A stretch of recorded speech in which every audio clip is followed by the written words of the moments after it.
Seja bem-vindo ao Seminário de Teologia e Vida Cristã, Palavra da Vida. Você está em mais um curso de teologia cuja proposta é fazer alargar o seu conhecimento na área teológica.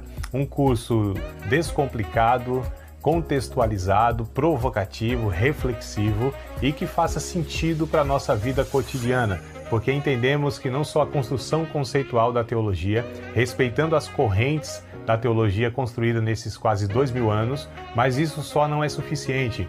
Nós pretendemos que a partir do entendimento bíblico, dos conceitos esclarecidos, nós possamos reproduzir isso em uma espiritualidade no nosso cotidiano. Aula passada, bem no finalzinho da aula passada, eu falei sobre a realidade do discípulo de Cristo, inevitavelmente passar pelo processo ou ter uma vida onde as dificuldades, as lutas, elas são inseparáveis do discipulado cristão. Pelo simples motivo de que o nascido de novo, o regenerado, ele vai contra o curso deste mundo. Então todo este mundo, todo o cosmo, toda a sociedade sem Deus, eles, como Paulo disse, lá em Efésios capítulo 2, que nós andávamos segundo o curso deste mundo. Então é só a gente pensar no curso do rio. O rio tem um curso, uma correnteza. Aqueles que se convertem estavam indo junto com essa correnteza. Aliás, os que antes de se converterem estavam indo junto com essa correnteza. Quando nós aceitamos Cristo, que é chamado a conversão, a mudança de direção, de mente, de pensamento, de atitudes, isso é conversão, onde a gente muda, há uma mudança radical em nossas vidas. E aí nós vamos contra o curso deste mundo, ou no caso da figura do rio, contra o curso do rio. Aí a gente começa a remar ou a nadar contra a maré. Ou seja, a gente vai contra uma multidão, contra um sistema, contra uma ideologia, contra uma forma de viver. Então nós temos uma cultura diferente em relação a este mundo. Então assim, o sofrimento, o esforço, ele vai ser sempre maior para o discípulo de Cristo. Então, as pessoas sofrem no mundo? Sofrem por causa dos seus pecados, de estarem afastados de Deus e etc e tal.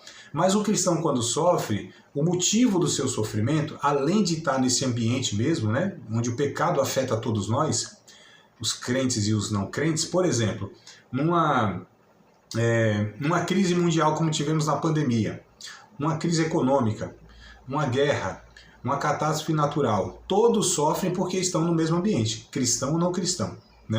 Porém, quando o cristão sofre por causa da sua fidelidade a Deus, então ele está sofrendo um sofrimento que os outros não sofrem, por não servirem a Deus. Então o discipulado, inevitavelmente, vai trazer, Jesus disse de muitas formas, Então foi o que eu falei no final da aula passada. E eu disse para vocês que ia trazer para vocês a letra de uma música. Eu não vou cantar mesmo não, que não é minha praia. Mas olha que coisa interessante aqui. Olha a letra dessa música, o que diz a respeito disso.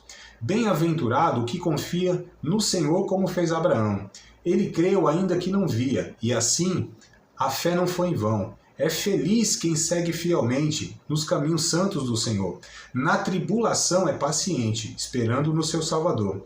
Os heróis da Bíblia Sagrada não fluíram logo seus troféus, mas levaram sempre a cruz pesada para obter poder dos céus. E depois saíram pelo mundo como mensageiros do Senhor, com coragem e amor profundo, proclamando Cristo, o Salvador.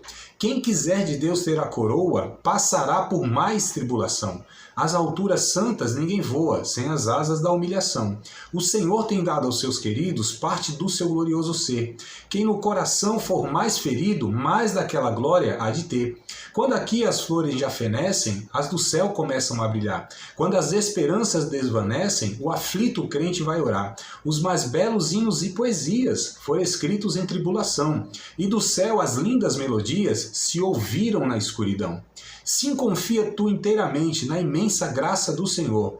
Seja de ti longe o desalento e confia no seu santo amor. Aleluia seja a divisa do herói e todo vencedor. E do céu mais forte vem a brisa que te leva ao seio do Senhor. Se os pentecostais estivessem participando dessa aula, agora eles iam falar glória a Deus e aleluia. Mas acho que não chegaram ainda, deve estar vindo aí na segunda aula. Então, amados, vocês percebam, aqui através do que nós falamos na aula passada, dos textos bíblicos que nós lemos, e dessa linda canção. Para mim isso aqui é uma linda canção, né? A letra bíblica, totalmente bíblica, o que traz para a gente como uma advertência, porque quando a gente entende isso, é um processo da nossa vida por servir a Deus. Isso não nos pega de surpresa. Foi o que eu falei para vocês em 1 Pedro, né? Não sei quem está lembrado. 1 Pedro capítulo 4, versos 12, 13 e 14, que eu falei, olha, quando, né, que Pedro disse, quando vier sobre vocês a ardente prova, vocês não tomem isso como coisa estranha, não se surpreendam. Porque se pelo nome de Cristo nós somos vituperados, nós somos bem-aventurados, porque sobre nós repousa o Espírito da glória de Deus. Não sei se vocês perceberam, o hino aqui, a música, fala de bem-aventurança. Pedro vai falar que nós somos bem-aventurados porque sofremos. Aí alguns entendem, porque a palavra bem-aventurado não é feliz? Então como assim é feliz aquele que sofre? Então nós entendemos, amados, que alguns sofrimentos da nossa vida, eles na verdade devem trazer para nós um senso de privilégio e uma alegria pelo fato desse sofrimento ser gerado pela fidelidade a Deus. Uma coisa é o sofrimento por causa dos pecados, uma coisa é o sofrimento por causa do mau testemunho, perseguição, por exemplo. Uma coisa é sofrimento por causa da alienação, da bitolagem, da alienação, do fanatismo, é outra coisa. Então sofrer por essas coisas aqui não tem bem-aventurança nenhuma, não tem proveito nenhum. Mas sofrer por causa da fidelidade a Deus, aí a gente tem que se sentir privilegiado, né? Porque nós estamos cumprindo, como disse Paulo em Colossenses, né? O resto das aflições que Cristo iniciou na cruz do Calvário, tá? Então só para a gente fechar essa ideia de que o sofrimento, ele faz parte, né? Só que a gente não é masoquista, né? Nós não somos aqueles que têm prazer no sofrimento pelo sofrimento. É o entendimento de que a minha fidelidade a Deus inevitavelmente vai trazer para mim dificuldades. Jesus disse, eu vim à terra não para trazer paz, e sim espada.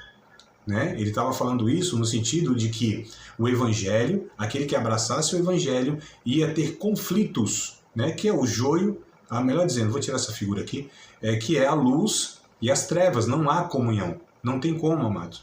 Então, e não é da nossa parte, né? Porque se depender de nós, como Paulo disse em Romanos capítulo 14, nós vamos ter paz com todos os homens.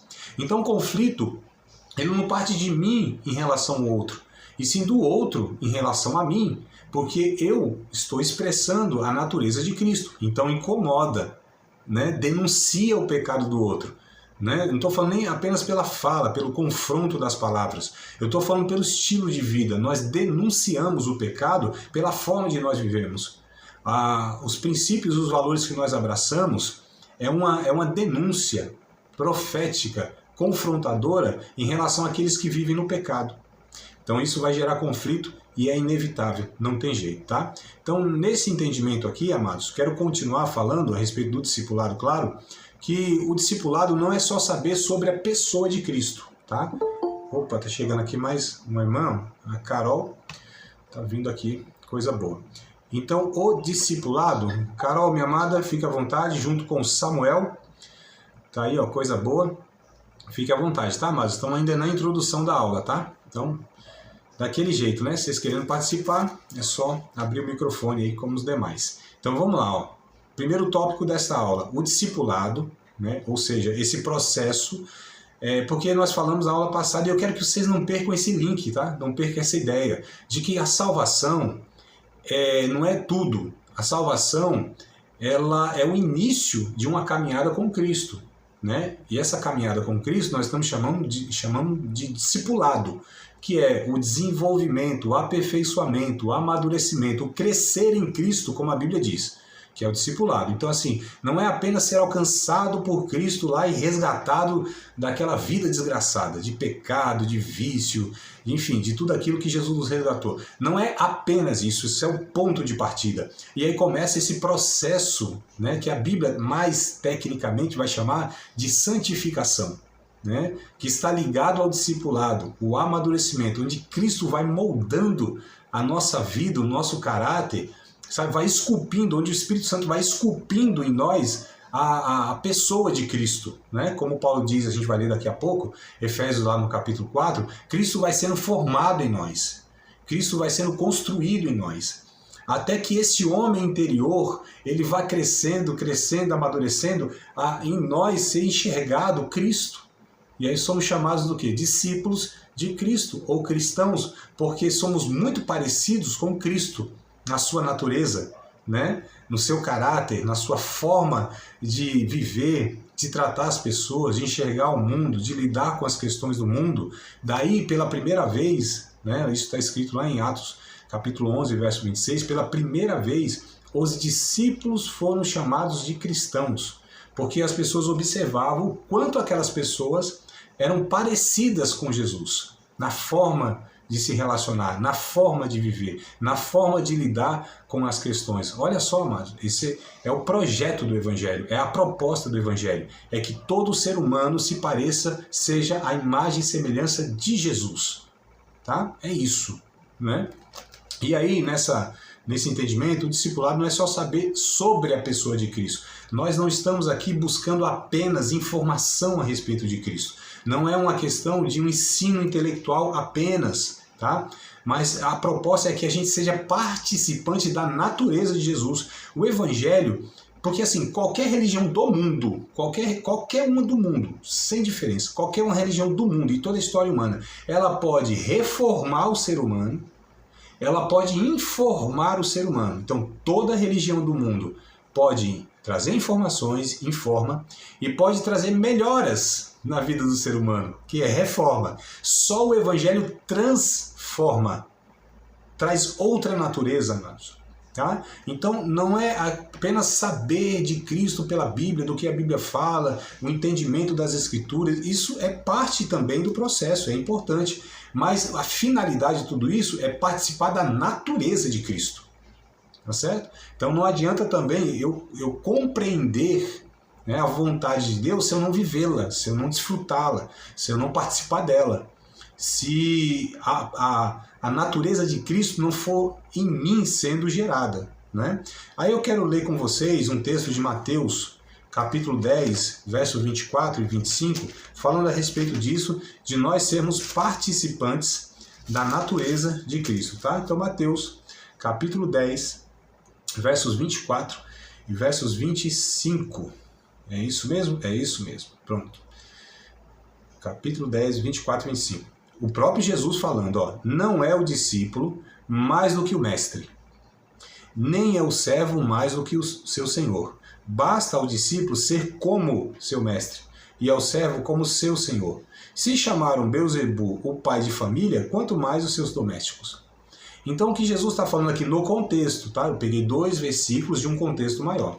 No contexto maior, as pessoas estavam perseguindo Jesus, estavam falando que Jesus inclusive fazia as coisas porque o diabo, o maioral dos demônios, que era o Beelzebu, que estava usando ele. Ou seja, Jesus sendo caluniado, difamado, perseguido, injuriado, ofendido. Aí Jesus disse, ó, então assim, vocês participam da minha natureza, é isso que vocês vão ter que suportar e é isso que vocês vão viver.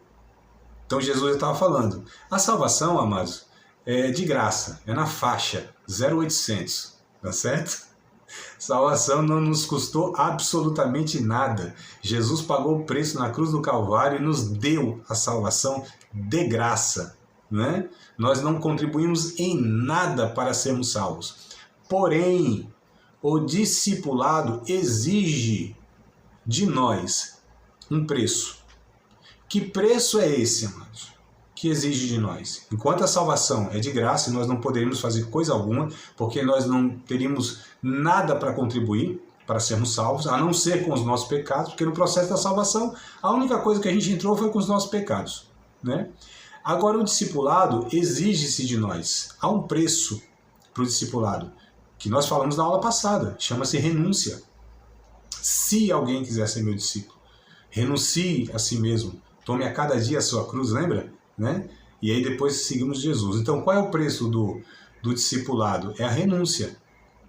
E aí a gente percebe quantas pessoas querem ser salvas, são salvas, mas não querem passar, não querem se sujeitar, não querem entrar pelo caminho do discipulado, porque exige-se um preço muito grande, que é o da renúncia.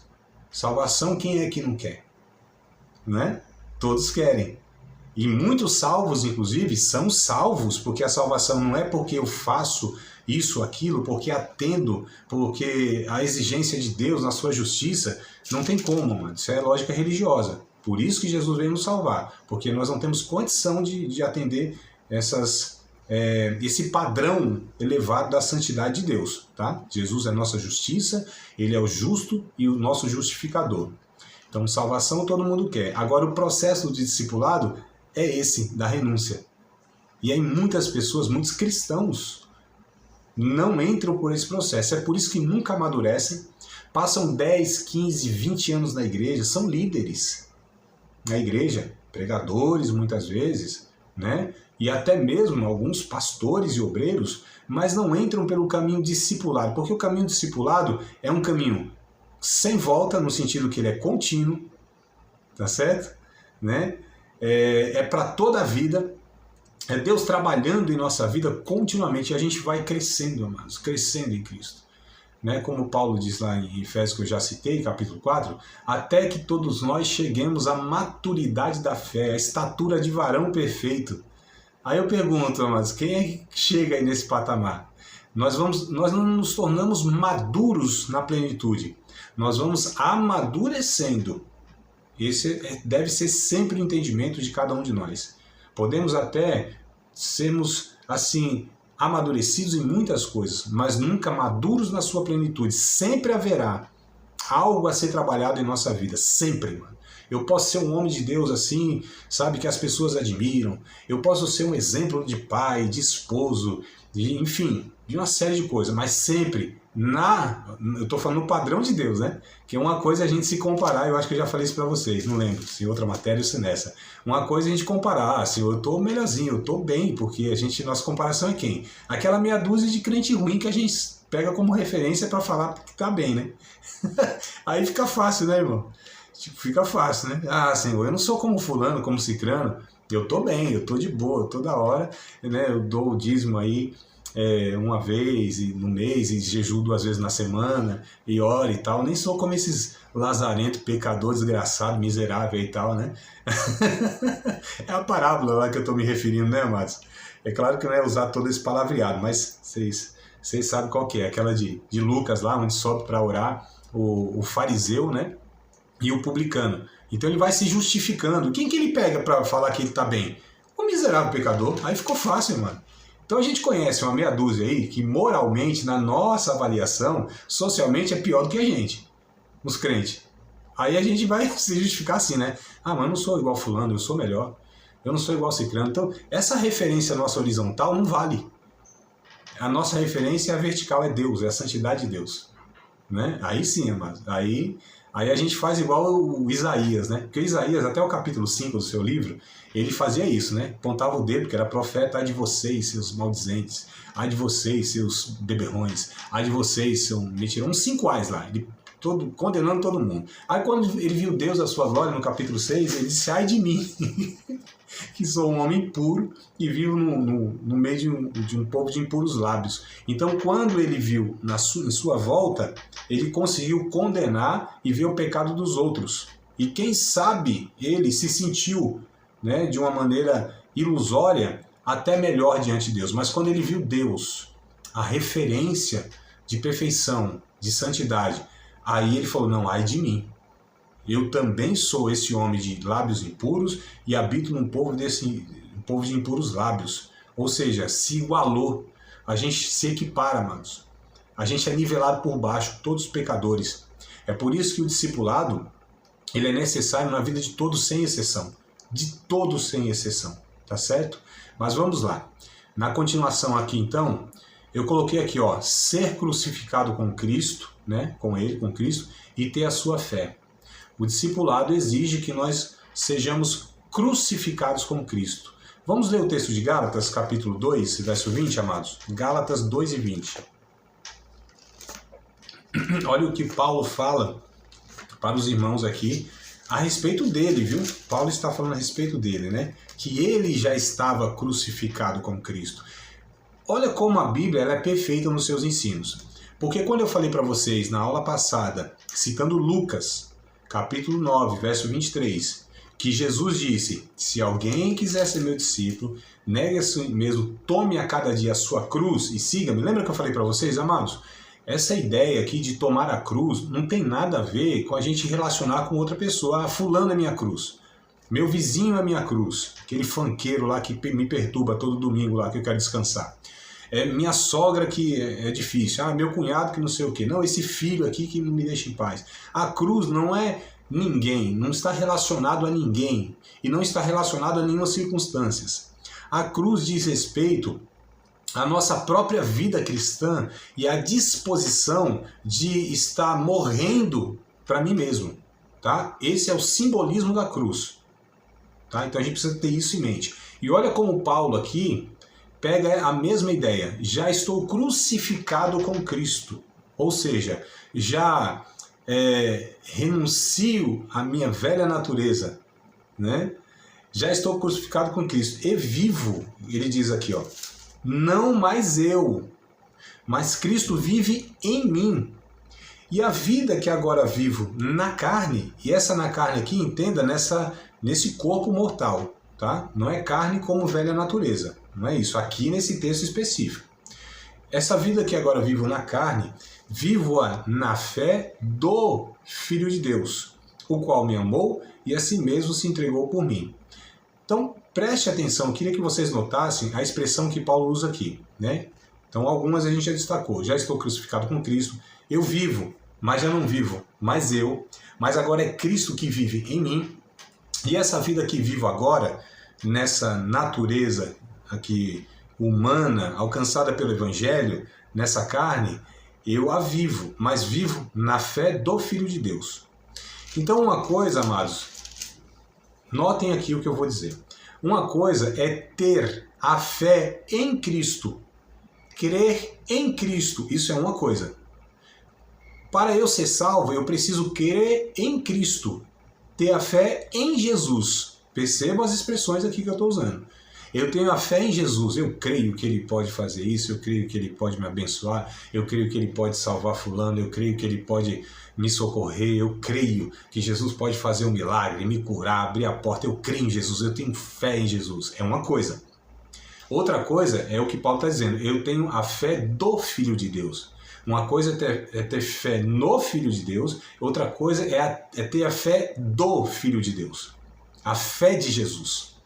Fé em Jesus é crer nele. Fé de Jesus é viver como ele viveu. Perceberam aqui a diferença? Então, ter fé em Cristo é uma coisa e é fácil. Ter a fé do Cristo, aí é outra história. Aí é viver como ele viveu. Se sujeitar com aquilo que ele se sujeitou, amados. Por exemplo, Pedro, lá na sua primeira carta, ele diz que Jesus, quando ele foi injuriado, a ninguém lhe injuriou. Antes entregou-se ao Pai, aquele que julga justamente. Olha só. Então isso é fé do Cristo. É ser ofendido e não retribuir com a ofensa, mas perdoar. Né? É ser caluniado e perseguido e abençoar o povo e orar pelo povo. É ser... as pessoas serem ingratas com Jesus e ele mesmo assim continuando abençoando as pessoas, independente do reconhecimento, independente da gratidão, independente dos aplausos. Isso é fé do Filho de Deus. Então o discipulado, ele nos leva a ter a fé do Filho de Deus, a viver como Jesus ele viveu, a assumir a sua natureza. Amados, agora ficou, como dizia na minha época de novo convertido, ficou estreito. Né? Acho que não usa mais essas expressões, né? Então vamos lá. Eu disse que discipular não é só passar informações, tá? Mas é forjar caráter. Discipular não é aqui, ó. Isso, por exemplo, o que eu estou fazendo aqui com vocês? Estou passando informações, não é isso? Estou dando informações para vocês. Só que essas informações não são apenas informações, não devem ser informações, nem eu devo as transmitir dessa forma, nem os irmãos devem receber dessa forma como apenas informações intelectuais, de entendimento. Mas deve ser uma transformação de caráter. Deve ser um forjar de caráter. Porque a palavra de Deus, amados, tem esse poder e tem esse propósito de mudar, de alterar, sabe, de esculpir em nós um caráter cristão, de trabalhar as nossas mazelas. Pregação boa, discipulado bom, aula boa, é quando a palavra confronta o nosso pecado. Quando a gente fica corado diante de Deus. Quando a palavra traz um incômodo, sabe? Quando às vezes não dá nem para dar glória, tem que dar ai, aleluia, porque fere o ego, né? Aquela palavra que mostra para nós as nossas misérias, o nosso pecado, sabe? O quanto a gente é ruim. Essa é a palavra que forja caráter. Essa é a palavra que está nos discipulando e não apenas nos transmitindo informação. Então isso que é discipular. Não é apenas ensinar intelectualmente, mas é de fato levar as pessoas a desejarem ser como Jesus, a se constrangerem diante da santidade e da beleza de Jesus, né? Então vamos lá. Pegando o texto de Efésios capítulo 4, versos 11, 12 e 13, queria ler com vocês e tá também destacando isso, né? Efésios capítulo 4, versos 11, 12 e 13. E aí eu coloquei aqui o seguinte, para a gente se nortear. Os ministérios, sabe os ministérios na igreja? Apóstolo, profeta, evangelista, pastor e doutor, né? Mestre, ensinador. Esses são os 5 ministérios que estão ali, não que haja só esses, tá? Há outros tantos, há outros mais. Outros espirituais, que a gente fala, né? Os dons do Espírito, outros naturais e outros ministeriais também. Então há outros, né? Mas aqui no texto tem 5 ministérios. Esses aqui, eles têm por finalidade, qual a finalidade de um dom de profeta na igreja, de um dom de pastor na igreja, de um dom de evangelista na igreja, de um dom de um mestre na igreja? Qual a finalidade? Por que que existem? Por que Jesus ele deu isso para a igreja, amados? Porque os obreiros, eles devem ser um presente para a igreja, tá? E não é a capacidade que eles têm para realizar coisas. Eles próprios, as pessoas, devem ser tidas como dons, como presentes de Deus. Agora, qual é a finalidade? Para que eles possam ser sobre o povo de Deus, para que eles sejam pessoas destacadas, para que eles possam, de alguma maneira, se sobressair como um nível de espiritualidade maior? Não, longe disso. A finalidade dos ministérios é levar os santos à maturidade. Olha o que está escrito no texto, leia junto comigo, aí acompanha aí para a gente perceber isso. Verso 11 do capítulo 4 de Efésios. Ele mesmo, Jesus no caso, deu uns para apóstolos, outros para profetas, e outros para evangelistas, e outros para pastores e doutores, né, ou mestres. Agora, olha só, querendo, verso 12, o aperfeiçoamento dos santos. Lembra que eu falei para vocês do termo aperfeiçoamento, que é o mesmo que amadurecimento? Perfeito não é o cara que é perfeito. Nosso conceito de perfeito, né? Que não tem falha, não. É o cara que é maduro, está sendo amadurecido, tá? Então, o que Jesus quer através desses ministérios? Que ele quer o aperfeiçoamento, o amadurecimento dos santos. Aí eu pergunto, hein, irmão? Olha a tarefa ingrata que Deus deu para nós, né? Os que têm ministério nesse sentido. Aperfeiçoar santo. O cara já é santo e a gente tem que aperfeiçoar o santo. Agora a ideia que a Bíblia traz de santo não é essa também que a gente tem. Para nós a ideia de santo é a pessoa que não tem mácula, não tem pecado, não é isso. O que a Bíblia chama de santo, quem a Bíblia chama de santo, são as pessoas que são santificadas por Cristo. Não são as pessoas que não têm coisas a serem aperfeiçoadas, amadurecidas, pecados a serem trabalhados. É longe disso. A ideia de santo na Bíblia não é essa ideia popular, religiosa que se tem. O santo na Bíblia é porque foi santificado pela santidade de Cristo. Eu vou fazer uma provocação, estou dando uma pausa aqui no texto, para fazer uma provocação. Agora eu vou provocá-los, tá, amados? Vou fazer uma pergunta, é pergunta de retórica. Se alguém quiser responder, tudo bem. Mas se não quiser, não tem problema. É só uma pergunta para provocar. Porque tem um texto lá em Hebreus, se não me falha a memória, capítulo 12, verso 14, até se vocês fizerem conflito, estou buscando na memória aqui.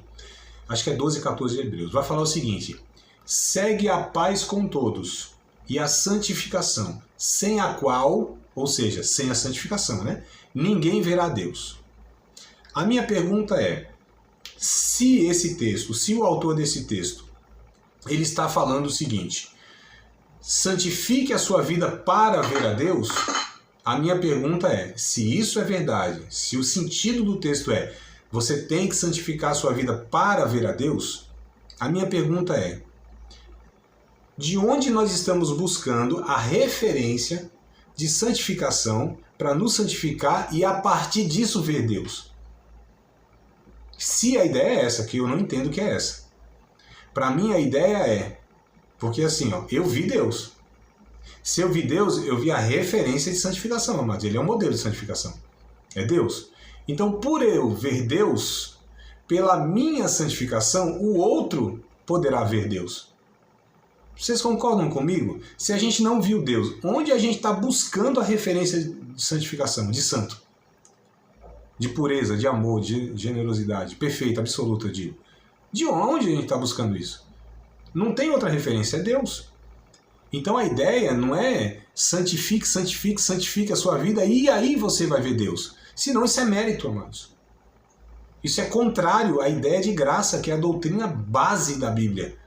É a doutrina que sustenta todas as outras doutrinas. É a graça. Então assim, eu vi Deus. Por ver Deus, eu santifico a minha vida e o outro conseguirá ver Deus através de mim, que sou santificado pelo Santo, pelo Espírito Santo, pelo sangue de Cristo. Então não é mérito de ninguém, amados, esse processo. Ele não é meritório. Todo esse processo é gracioso, apesar que eu disse que há um preço, mas esse preço não é um mérito meu, é a minha sujeição ao processo que o Espírito Santo iniciou em minha vida por ser alcançado pela obra de Cristo na cruz do Calvário. Entenderam, amados, a dinâmica do negócio? Né? Tem hora que parece que é mérito nosso, mas não é. Paulo disse, dele, por ele, para ele são todas as coisas. Paulo ainda disse em outra ocasião que ele é o que opera em todos, tanto o querer quanto o efetuar. Olha só, Deus é o que opera tudo em todos. Então é mérito de Deus, é a graça de Deus. Então os santos não são os caras que não têm, as pessoas que não têm pecados a serem trabalhados. Porque quando eu pego aqui, eu vou voltar em Efésios, tá? Capítulo 4, que a gente deu uma pausa. Quando eu pego aqui, por exemplo, amados, a carta aos Coríntios, capítulo 1 lá. Se vocês puderem abrir aí, vamos abrir junto, só para a gente fazer essa referência aqui, essa relação, né? Quando eu pego aqui, eu acho bem engraçado esse negócio. Assim, aquilo que a gente vai fabricando nosso entendimento e lendo a Bíblia, eu falo, mas de onde que a gente tirou essa ideia? Da Bíblia que não foi. A gente vai lendo a Bíblia e fala, coisa doida, né? Capítulo 1, de 1 aos Coríntios, Paulo, chamado apóstolo de Jesus Cristo pela vontade de Deus, e o irmão Sóstenes. A igreja de Deus que está em Corinto. Olha só, a igreja de Deus que está em Corinto. Aos santificados em Cristo Jesus, chamados santos. Esses irmãos aqui, esses irmãos, eles foram chamados de santos. Os irmãos da igreja de Corinto. Amado, eu posso só puxar a capivara um pouquinho desses irmãos assim? Posso dar um relato assim da vida dessa membresia aqui, dos membros? Posso só para... Então vamos lá. Olha a característica desses irmãos. Capítulo 1 já mostra, briguentos. Eles tinham grupinho na igreja. Na teologia refinada a gente chama de panelinha. Uma panela na igreja. Divisão. Um era de Pedro, outro era de Paulo, outro era de Apolo, outro, não sei, essas divisões, sabe? Esses grupinhos da igreja e tal, né? Esses caras aqui, eles eram fofoqueiros. Estou falando da membresia dessa igreja aqui de Corinto, está tudo na carta. Eles eram fofoqueiros, eles eram briguentos, eles eram invejosos. Grande parte da membresia dessa igreja. Pasmem, tinha irmão, isso está no capítulo 5, eu não estou inventando nada. Está no capítulo 5 aqui, se vocês quiserem depois ler. Tinha um irmão lá, pelo menos um, que tinha relação sexual com a sua própria mãe. Olha aí, amados. E Paulo diz assim, pior ainda, vocês nem tratam o caso, vocês deixam o negócio assim, correr solto. Aí no capítulo 6, a gente percebe lá que tinha os irmãos que enchiam a cara, chapavam o coco. Os outros lá tinham ainda os comportamentos homossexuais, está lá no texto. Uns eram passivos, outros eram ativos, está no texto, escrito exatamente assim. Não estou inventando nem a interpretação teológica, é só ler o texto. Outros lá, se tomavam prejuízo no negócio, sei lá, o irmão vendeu para mim uma Brasília 1970. Aí eu dei um cheque pro cara. Aí eu descobri que a Brasília é toda maquiada. O irmão vendeu para mim e me enganou. Aí o outro irmão, ele ainda recebeu um cheque meu, que é o cheque escatológico. Sabe qual é o cheque escatológico? Não. Breve voltará. Então, um prejudicando o outro negócio. Não, vamos levar para o tribunal. Amados, eu só estou contextualizando, tá? Mas isso tudo aqui está na carta de 1 Coríntios. Esses irmãos aqui numa briga, era um negócio feio, moralmente feio, sem ética nenhuma. Negócio horrível. E Paulo foi trabalhando esses irmãos. Vocês têm que se arrepender. Vocês estão tudo errado. A ceia que vocês tomam, cada um é egoísta. Cada um toma a sua própria ceia. Vocês não querem nem saber se o outro tem alguma coisa aí para comer. Não discernem o corpo de Cristo na ceia, mano. E a gente vê assim, ó, toda a carta é Paulo dando um sabão para os irmãos. Sim, mas dando uma bronca braba. Aí a Bíblia chama de santo esses irmãos. Ah, não é possível. Tem uma coisa errada isso aqui. Sabe por quê, amado? Porque quando Deus olha para nós, Ele não nos vê. Ele vê Jesus. Então, Deus olha assim para mim, o André. Assim, eu queria tanto abençoar esse rapaz, mas ele não tem nada que mereça a minha bênção. Nada. Comparando a minha santidade, ele tá ruim. Ele só merece uma coisa. Que eu mande um raio daqui, ó, e fulmine ele. Né? A santidade de Deus, ela me vê assim. Aí, Deus olha assim para mim, mas vou abençoá-lo. Por quê? Deus decide me abençoar apesar de mim, não é por causa de mim. Deus nos abençoa, não é por nossa causa. Deus nos abençoa apesar de nós. Sabe por que Ele me abençoa? Te abençoa, nos abençoa? Porque Ele vê Jesus. É a obra de Jesus, é por causa. Não é por somos a imagem de Cristo, né, pastor? Oi? Não é à toa que somos criados à imagem de Cristo, né?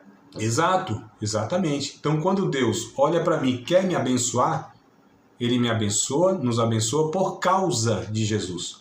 Aí a santidade de Deus olha assim para mim e a justiça de Deus cobra, porque eu ofendi um Deus santo, eterno, absoluto, perfeito e tudo mais, cobra a punição. Aí Deus olha para mim assim, o que o André merece é o fogo do inferno, nada menos. Por que Ele não traz em mim o juízo dele? Porque Ele vê Jesus em mim. Que Jesus já levou esse juízo, que era para mim, e Ele carregou na cruz do Calvário. Então Deus olha para mim, não me fulmina por causa de Jesus. Deus olha para mim, me abençoa por causa de Jesus. Então Jesus é a causa, amados. É a causa de sermos enxergados por Deus como santos. É a causa de Deus nos abençoar. É o motivo de Deus não nos punir de uma forma merecida que nós deveríamos ser. Entende então que o discipulado é esse processo onde nós somos levados a nos parecer mais com Cristo. E aí a gente volta em Efésios capítulo 4 para continuar o raciocínio aqui, ó. Eu parei no 12, né? Querendo o aperfeiçoamento dos santos, para a obra do ministério, para a edificação do corpo de Cristo. Olha o verso 13. Até que todos cheguemos à unidade da fé, ao conhecimento do Filho de Deus, né? A varão perfeito, à medida e estatura completa de Cristo. Olha que coisa, amados, interessante, que é a proposta do discipulado. Que a gente, todos nós, possamos crescer a ponto de sermos assim maduros como Cristo foi. Como ser humano, que ele foi maduro, né? E Jesus, pasmem aqui que eu vou falar para vocês, com 12 anos de idade, Jesus era um homem maduro. Com 12 anos de idade, Jesus era um homem maduro. A gente vê isso lá em Lucas, capítulo 2, se não me falha a memória, capítulo 2 ou 3, alguma coisa assim, quando Jesus está no templo, que ele se perde lá dos familiares. E aí os pais vão atrás dele. Esse menino, o que estava fazendo aqui? Jesus dá uma resposta. Qual é a resposta de Jesus? É a seguinte: vocês não sabem que me convém estar na casa do meu pai, tratando dos negócios do meu pai? Nessa resposta, 3 observações eu quero fazer, irmãos. Primeiro, Jesus sabe, com 12 anos de idade, com 12 anos de idade, Jesus sabia quem ele era em relação a Deus. Filho. Negócio meu pai. Imagine José ouvindo isso, né? José ouvindo do menino de 12 anos quem era o pai dele. Eu sei que José sabia que não era ele. Mas eu fico imaginando aqui. Jesus sabia exatamente, tinha a clareza, a convicção de quem era, a identidade dele. Quem era ele em relação a Deus, amados. Era filho. Quem era Deus em relação a ele? O seu próprio pai. E não era José. E qual era o propósito, a missão da vida de Jesus, que era tratar dos negócios do seu pai, ou seja, de Deus. Ou seja, 3 clarezas que ele tinha na vida. Quem ele era, o que ele veio fazer neste mundo e quem era Deus. Com 12 anos, Jesus tinha isso resolvido na sua existência. Amados, nós, com 50, 60, 70 anos, não temos a clareza como Jesus teve desses 3 pontos fundamentais da vida humana. Ainda ficamos assim, meu Deus, quem sou eu? Quem é Deus? O que eu tenho que fazer nessa vida, nesse mundo? Qual é o meu propósito? A gente fica, sabe, buscando essas coisas a vida todinha. Então, com 12 anos, Jesus era um homem completo. Era um homem maduro, melhor dizendo. Com 30 anos de idade, quando ele começou o seu ministério, ele era um ser humano pleno. Jesus não tinha o que mais, amados, crescer. Ele não tinha o que mais aprender, ele não tinha o que mais evoluir, ele não tinha o que mais ser aperfeiçoado. Porque como ser humano, Lucas capítulo 2 vai dizer isso, ele foi crescendo, nesses 12 anos de idade, em estatura, em graça para com Deus, para com os homens. Jesus, como um ser humano normal, ele foi se desenvolvendo em todos os aspectos humanos. Só que com 30 anos, ele não tinha mais o que ser evoluído. Era um homem perfeito, absoluto, pleno. Só para a gente entender. E nós precisamos também seguir esses passos de Jesus, né? Com 40, 50 anos, 60 anos, o que for. Sempre buscando, amados. Isso aqui que a Bíblia diz, que é o propósito. Que todos nós cheguemos a essa unidade da fé, à medida e estatura do varão perfeito, que é Cristo. Tá certo? Então a gente precisa estar entendendo isso. O discipulado, ele propõe isso, tá? E aí, outro ponto aqui, se vocês não tiverem nada aqui, comentar, perguntar, eu sigo aqui. Vocês que sabem aí, né? Do que eu falei até agora. Posso continuar, amados? Então, bora lá? A igreja deve ser essencialmente... esse é um ponto que eu entendo ser muito importante também, tá? E é interessante que eu percebo que alguns irmãos vão anotando. É fantástico, mas isso aqui é um método. Uma coisa é você assistir a aula, outra coisa é você estudar. Assistindo a aula, você não está estudando. Você só estuda quando anota. Você só estuda quando pesquisa. Você só estuda quando reflete. Assistir aula é assistir aula. Estudar é outra história. Outro dia eu até posso detalhar essa diferença, tá certo? Então, assim, isso aqui eu acho que é interessante anotar. A igreja deve ser essencialmente pedagógica. A igreja, o corpo de Cristo. Aquela proposta de nós nos juntarmos como comunidade de fé.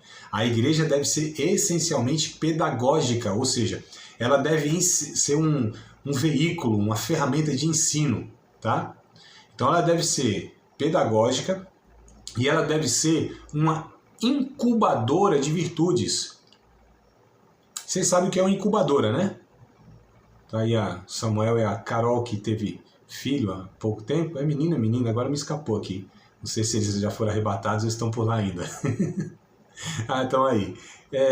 Tá quanto tempo aí? Tá, André, diga. André, Felipe, fale. nesse sentido que você fala que a igreja deve ser essencialmente pedagógica, é no quê? Obrigado pela pergunta. Deixa eu só conferir aqui. Quanto tempo tem aí, Samuel? O filho? É filho? É menino ou é menina?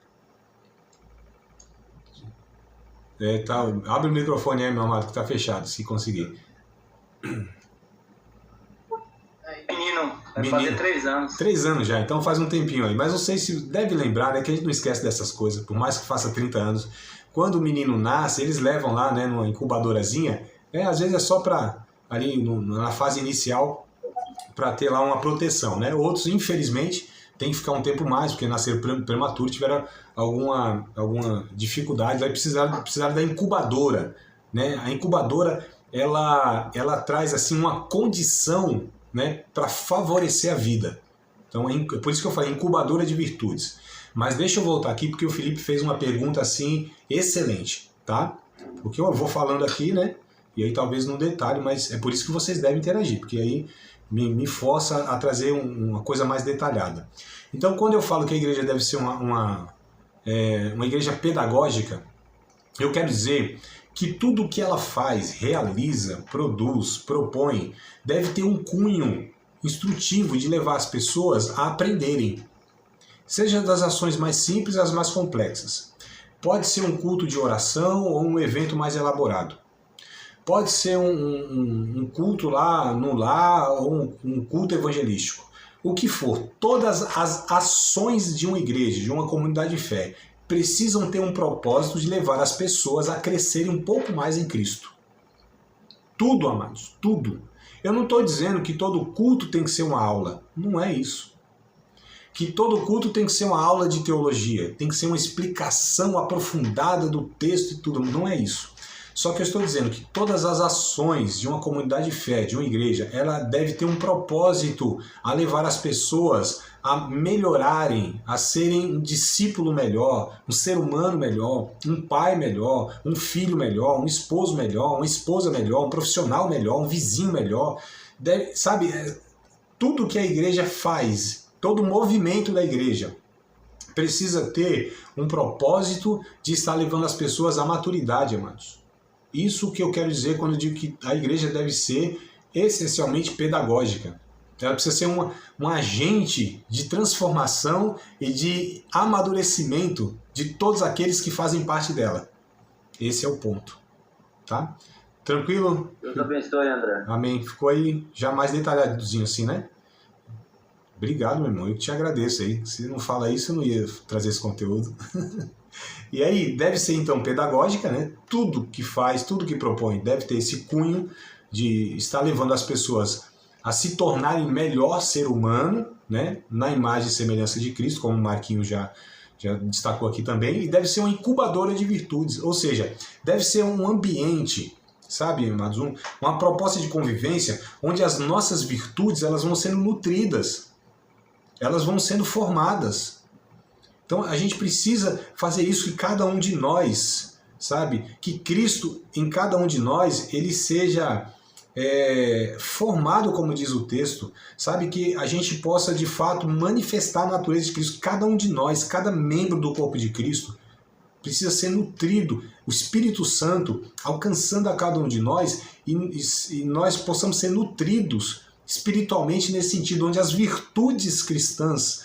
Quando eu falo virtudes cristãs, eu estou me referindo a nós sermos mais generosos, mais empáticos, mais misericordiosos, mais pacientes, mais autocontrolados, mais amorosos, mais pacíficos. Sabe, que a gente possa jorrar a alegria da salvação. As virtudes cristãs são isso, Ana. A Bíblia diz que, deixa eu ver o texto, Romanos 14, eita meu pai, e agora? Acho que é 14 e 17 de Romanos, me ajudem na referência aí, tá? Uma nota não, primeiro ver se é isso mesmo. Acho que é Romanos 14 e 17, se não me falha a memória.